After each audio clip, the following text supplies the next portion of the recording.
Salut, alors cette fois c'est moi que vous retrouvez toute seule pour vous présenter un sujet qui est devenu l'un de mes passe-temps, les RPG asiatiques.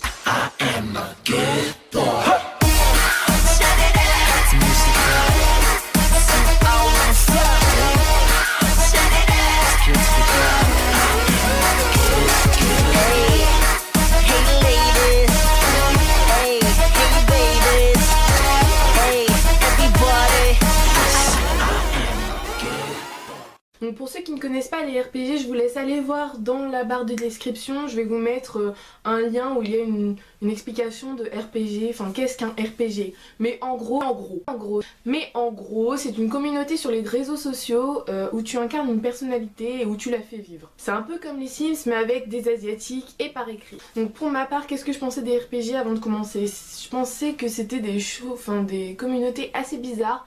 Le fait d'incarner une personne comme ça et de se prendre pour elle, je trouvais ça un peu malsain et étrange d'inventer une vie à une idole. Surtout pour les yaoi ou les yuri, enfin vous connaissez pas la personne et vous dites vous la faites gay. Je me disais que c'était un peu bizarre pour les célébrités. Donc il faut savoir qu'il y a 3 ans, je faisais partie de celles qui écrivaient des fanfictions ou tout court des fictions avec les idoles sur Skyblog. Et sur Skyblog, quand vous écrivez des fictions ou vous tenez un blog, il y a des publicités de RPG qui viennent se poster sur vos articles.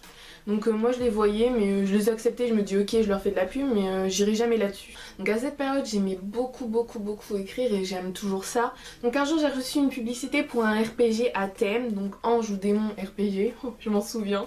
Et donc j'avais posé des questions à celle qui tenait le blog en lui demandant en gros qu'est-ce que c'était. Moi j'en avais jamais fait, je me posais des questions un peu... C'est parce que c'était par rapport à l'écriture et tout ça, je voyais le thème, je me dis bon on doit bien écrire là-dessus et tout ça. Et donc elle m'a très gentiment répondu et je me suis inscrite pour la première fois sur le RPG. Je savais pas du tout qu'est-ce qu'il fallait faire, je ne connaissais pas du tout les règles du jeu. Et donc cette admin m'a prise en charge et m'a tout expliqué et je la remercie parce que c'est grâce à elle que j'ai pu devenir une accro des RPG. Donc à l'époque j'étais à fond sur Yonghwa et donc du coup j'ai incarné Yonghwa, un garçon que je voulais faire hétéro parce que je ne me voyais pas du tout écrire des yaoi. Dans mes histoires même j'écrivais toujours avec des personnages hétéros et non yaoi. Donc mon premier avis arrivant sur les RPG. C'était grave sympa franchement. Il y avait des jeux organisés genre Loup-garou ou encore Action ou Vérité et écrire toutes ces choses nouvelles, c'était vraiment cool. Interagir avec d'autres personnes aussi par écrit, c'était vraiment sympa. Ce sont des communautés où généralement les gens sont super sympas et où on se fait des amis facilement. L'intégration après ça diffère des communautés mais généralement on s'en sort plutôt bien si on est un peu social. Il y a des personnes timides qui s'inscrivent sur les RPG et je trouve ça bien parce que du coup ça les débride un peu. On peut parler entre créa et donc créer certains liens d'amitié. Moi j'en ai quelques-uns, on se passe nos cacao talks, puis c'est vraiment sympa. Donc c'était un RPG sur Facebook. Donc sur Facebook on peut créer plusieurs groupes où les gens postent régulièrement. Et pour communiquer avec les gens, il y a les messages privés.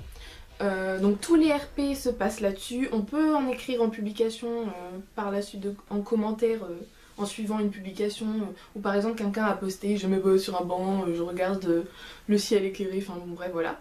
Et les gens peuvent répondre à ça par... Sinon on peut écrire des messages privés donc et c'est là où se passent les RP, donc ça se passe... qu'avec 2 personnes, on peut créer des conversations de groupe où il y a plusieurs personnes qui peuvent intervenir dans le RP et ça c'est vraiment sympa. J'ai aussi testé une fois sur un RPG à thème des RPG géants où on s'inscrivait et où chacun pondait un pavé en commentaire, c'était vraiment cool. Ensuite qu'est-ce que je trouvais cool au tout début, c'est que je passais mon temps à écrire des fictions où j'étais toute seule à avoir des idées et là vraiment c'est interagir avec une autre personne, ne pas s'attendre à sa réponse, réagir avec sa réponse parce qu'on s'attend pas forcément à ce qu'elle nous réponde ça ou autre et donc c'est vraiment ça que j'ai trouvé cool, c'était comme écrire une histoire à 2 et franchement sur le moment j'étais devenue vraiment accro et j'étais vraiment trop heureuse d'avoir commencé les RPG. Mais voilà, donc ça c'était il y a 2 ans et demi, donc j'ai commencé les RPG il y a 2 ans et demi et en 2 ans et demi je trouve que Le concept c'est Tafagi. Vous avez un règlement sur les RPG où il est dit qu'il est interdit de parler en mode kikoulol, de mettre trop de smiley ou de faire trop d'abréviations. Et je trouve cette règle importante à respecter parce que je trouve que ce sont les choses les plus importantes pour ne pas pourrir un RP. C'est affligeant et énervant de recevoir des émoticônes. Personnellement, je suis pas du tout émoticône. Même dans mes messages personnels, quand je parle avec mes amis dans la vie de tous les jours, je mets pas trop d'émoticônes, j'aime pas ça, je trouve ça bizarre. Moi c'est majuscule, point, et puis voilà. Donc les émoticônes déjà ça me pose problème. Ensuite les abréviations pour dire bienvenue. Quand tu dis bienvenue à une personne sur son mur qui est nouvelle, il y en a certains qui mettent BVN et ça m'énerve, ça fait juste genre gros bâclé, genre ouais bienvenue, allez salut. Tu vois, non, moi je préfère envoyer des messages personnels, envoyer un bon petit message en disant bienvenue sur notre communauté, j'espère que tu vas te plaire et tout. On pense même que je suis là depuis longtemps alors que ça fait que 2 mois et franchement je trouve ce genre de bienvenue cool pour l'intégration de certains. Donc avant de commencer les RPG, j'avais un rapport au yaoi un peu... comment dire, j'avais un rapport avec ça, je m'en foutiste on va dire neutre. Je voulais pas en écrire, je voulais pas en faire, je voulais pas en lire, mais ça ne me dérangeait pas, je comprenais qu'il y en ait qui aiment ça et franchement vous aimez ça si vous voulez. Pour ma part, non. Quand vous arrivez sur un RPG, vous tombez sur des couples gays qui vont plus ou moins ensemble. Il faut pas aller sur un RPG si vous êtes homophobe parce qu'il peut y avoir des images entre 2 hommes ou des images entre 2 femmes qui peuvent vous choquer ou vous énerver et dans ce cas vous pouvez lancer des propos homophobes, vous serez tout simplement viré. Il y a une chose qui me dérange, j'ai joué donc je ne jouais exclusivement que des personnages garçons parce que je me sens mieux en petit bonhomme, ouais. Donc mes persos hommes étaient complètement hétéros. Maintenez, c'était pas à moi de juger s'il était gay ou pas et je trouvais ça bizarre de le faire gay si je le pensais pas gay. Suite à ça, une fois j'ai reçu une réflexion, on m'a demandé si j'étais lesbienne. Non, je suis pas lesbienne. Ben je suis pas lesbienne, j'aime les hommes, j'aime les pecs, j'aime les bons gars. Je prends beaucoup de recul avec mes personnages. Les relations qu'ils peuvent avoir avec des personnages filles, c'est pas moi qui ai les relations. Donc c'est comme un écrivain, enfin celles qui écrivent des romans érotiques, je pense que quand elles se mettent à la place du garçon pour toucher la femme, c'est juste de l'écrit et donc c'est comme ça que je pense, c'est juste de l'écrit et c'est juste mon imagination, je me mets à la place de mon personnage mais je ne suis pas mon personnage. Il y a aussi des clichés qui existent sur les RPG et je dois dire que c'est assez vrai, c'est que quand vous êtes par exemple un EXO, bah vous allez sortir avec un EXO. Quand vous êtes un BTS, vous sortez avec un BTS. Quand vous êtes un VIP, vous sortez avec un VIP parce qu'il y a certaines personnes qui aiment tellement leur groupe qu'elles se ferment aux autres et que tout d'un coup, en 2 jours, elles se mettent avec une personne alors que j'ai envie de dire, faut être un minimum réaliste. En 2 jours, tu ne rencontres pas une personne et tu ne te mets pas avec elle en couple. Moins de savoir qu'il y a la fin du monde qui arrive, on se met pas en couple avec des gens au bout de 2 jours. Hein. Niveau écrit, je trouve qu'il y a vachement moins de bonne volonté. Quand j'ai commencé les RPG, on nous envoyait, enfin des gens venaient te voir direct et t'envoyaient un pavé. Maintenant elles viennent te voir, elles disent bien salut, ça va? Toi tu réponds oui. Et toi? Et elle te dit oui, je vais bien. Et dans ce cas tu réponds cool, tu veux faire quelque chose? Oui, je veux bien. Allons boire un verre. Ok, allez, je te suis. Et là, c'est à toi. Et là, tu vois que la personne, elle attend que toi, tu envoies un RP, un petit RP. Moi, ce que je fais, j'ai une technique, c'est j'envoie un petit RP de quelques lignes et je vois qu'est-ce qu'elle va répondre. Si elle répond genre 2 lignes, je me dis ok, c'est pas la peine, ça va me saouler. Si elle me répond bien, là, je dis merci, mon Dieu, il y a encore des gens qui savent écrire. Ma vision de c'est une chose étrange de se mettre à la place d'une autre personne pour la jouer. Maintenant je la vis comment, je comprends que les gens nous prennent un peu pour des tarés parce que c'est un peu le cas. Il y a vraiment des tarés, je le pense. Et moi je me considère pas non plus comme une grosse tarée, même si j'en suis un peu. Qu'est-ce que j'entends sous le mot taré? C'est vraiment y croire à des trucs. Il y a des personnes qui ne dorment pas la nuit pour RP la nuit. Il y a des gens, ils sont tellement à fond qui ne font que parler de ça tout le temps. Il y a des personnes qui pleurent à cause de ce qui s'est passé pour leur personnage. Je trouve ça complètement insensé. Il y a des idoles que je pouvais pas me faire, genre Yona de Forminus. Et j'en ai rencontré une sur un RPG.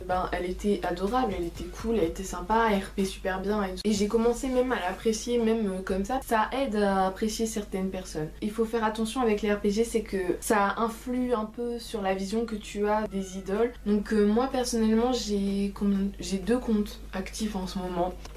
Mais à un certain moment j'en avais au moins 5 ou 6. Je me suis calmée parce qu'avec les cours qui me prennent beaucoup de temps, j'ai plus le temps de RP super tard le soir. Et puis même je me suis lassée, mais complètement lassée des RPG à un certain moment où j'ai failli arrêter.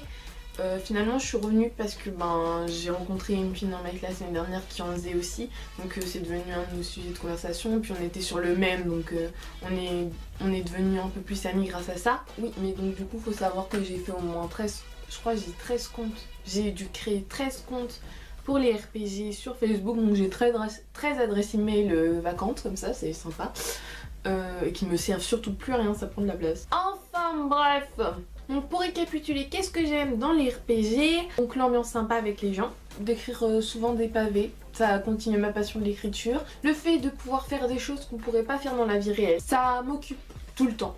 J'ai tout le temps mes comptes de connectés sur Messenger et donc ça m'occupe H24. En contrepartie, qu'est-ce que je n'aime pas dans les RPG? Le fait qu'ils coulolent, le fait que ça me prenne du temps, le fait de côtoyer des grosses fans tarées de temps en temps qui vous les mettent bien. Les gens ne se rendent pas compte que vous avez une vie à part. Je fais la priorité sur ma vie, hein, faut pas abuser. Enfin bref, si vous jouez à des RPG, vous pouvez aussi me dire votre ressenti là-dessus, si vous êtes d'accord avec moi, si vous n'êtes pas d'accord sur certaines choses, si vous voulez rajouter des choses, c'est sympa, on peut en rediscuter, hein, parce que c'est une passion commune après tout. Si vous avez aimé la vidéo, vous pouvez laisser un pouce en haut. Si vous n'avez pas aimé la vidéo, vous ne mettez pas de pouce en bas. Vous pouvez aussi aimer notre page et vous abonner à notre chaîne pour voir nos prochaines vidéos. Et je vous dis à la prochaine. Dans ce drama là où je suis tombée amoureuse de lui, j'ai vu que il apparaît que dans les 3 premiers épisodes, mais...